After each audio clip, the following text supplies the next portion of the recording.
Kompas Update dipersembahkan oleh Anda kembali menyaksikan Kompas Update bersama dengan saya Rizona Galis. Saudara, status gunung api Ibu di Kabupaten Halmahera Barat, Maluku Utara naik dari level 3 siaga menjadi level 4 awas.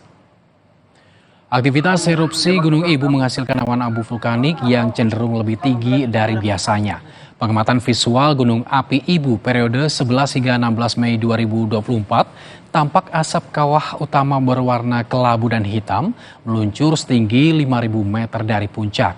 Saat erupsi kerap terdengar suara dentuman dan gemuruh hingga beberapa kali yang disertai dengan lontaran lava pijar. Laporan dari pos pengamatan pada 16 Mei telah terjadi 22 gempa vulkanik dalam dan 1.744 kali gempa vulkanik dangkal.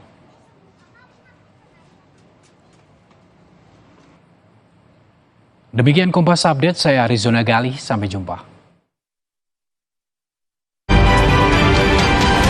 Kompas Update dipersembahkan oleh Habis makan langsung Beneko.